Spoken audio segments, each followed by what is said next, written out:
Team India head coach గా బాధ్యతలు చేపట్టిన గౌతమ్ గంభీర్ నిర్ణయాలు, వివాదాస్పద శైలి డ్రెస్సింగ్ రూమ్ తో పాటు జట్టు భవిష్యత్తుపై తీవ్ర ప్రభావం చూపుతాయన్న విమర్శలు వ్యక్తమవుతున్నాయి. సూపర్ స్టార్ కల్చర్ కు స్వస్తి పలుకుతా అని ప్రకటించిన గంభీర్ ఆచరణలో మాత్రం నిలకడగా రాణిస్తున్న సీనియర్లు, ప్రతిభావంతులైన ఆటగాళ్లను పక్కన పెడుతున్నారనే ఆరోపణలు వెల్లువెత్తుతున్నాయి. భువనేశ్వర్ కుమార్, మహ్మద్ షమి వంటి అనుభవజ్ఞులను పక్కన పెట్టడం, బోర్డర్ గవస్కర్ ట్రోఫీ మధ్యలోనే అశ్విన్ అర్ధాంతరంగా రిటైర్మెంట్ ప్రకటించడం వెనుక డ్రెస్సింగ్ రూమ్ వాతావరణమే కారణమనే ప్రచారం సాగుతోంది.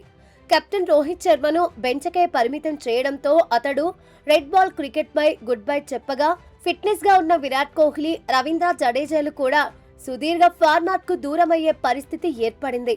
సిరాజ్, కేఎల్ రాహుల్, కుల్దీప్, సంజు శాంసన్ వంటి ఆటగాళ్ల స్థానాలను నిరంతరం మార్చడం, వైభవ్ వంటి 15 ఏళ్ల కుర్రాడిని క్లిష్టమైన పిచ్చులపై అరంగేట్రం చేయించి వెంటనే తొలగించడం వారి ఆత్మవిశ్వాసాన్ని కోలుకోలేని విధంగా దెబ్బతీస్తోంది.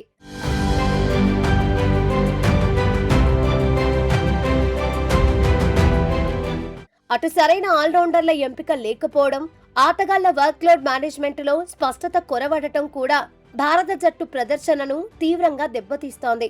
హర్షిత్ రాణా, వాషింగ్టన్ సుందర్, శివం దూబే వంటి వారికి విపరీతంగా అవకాశాలు ఇస్తున్నప్పటికీ వారు జడేజా లేదా హార్దిక్ పాండ్యా స్థాయిలో ప్రభావం చూపలేకపోతున్నారు. ఫలితంగా దిగువ వరుస బ్యాటింగ్ నిలకడ కోల్పోయి కీలక సమయాల్లో జట్టు కుప్పకూలుతుండగా బౌలింగ్లోనూ వీరిని సరిగ్గా వాడుకోలేని పరిస్థితి నెలకొంది.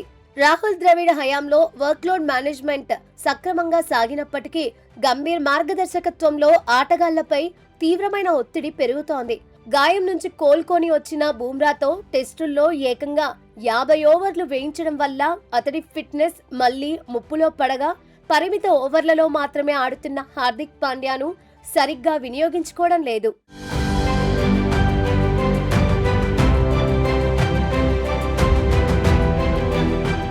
గంభీర్ పర్యవేక్షణలో అన్ని ఫార్మాట్లలోనూ టీమిండియా ప్రదర్శన రికార్డులు వేగంగా దిగజారుతూ ఉండటం అభిమానులను తీవ్ర ఆందోళనకు గురి చేస్తోంది.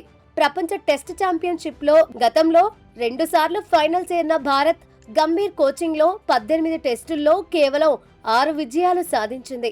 33.33% సగటుతో ఘోరంగా విఫలమైంది. న్యూజిలాండ్, దక్షిణాఫ్రికాల చేతిలో స్వదేశంలోనే వైట్ వాష్ కు గురి కావడంతో పాటు 10 ఏళ్ల తర్వాత బోర్డర్ గవస్కర్ ట్రోఫీని భారత్ చేజార్చుకుంది. ఇక వన్డేల్లో శ్రీలంక చేతిలో 27 ఏళ్ల తర్వాత ద్వైపాక్షిక సిరీస్ ఓడిపోవడం, 2024లో ఒక్క వన్డే మ్యాచ్ కూడా గెలవకపోవడం గమనార్హం. 2025 ఛాంపియన్స్ ట్రోఫీ విజయం ద్రవిడ్ రూపొందించిన జట్టు వల్లే సాధ్యమైందన్న వ్యాఖ్యలు కోచ్, కెప్టెన్ల మధ్య దూరాన్ని పెంచినట్లు స్పష్టంగా కనిపిస్తోంది.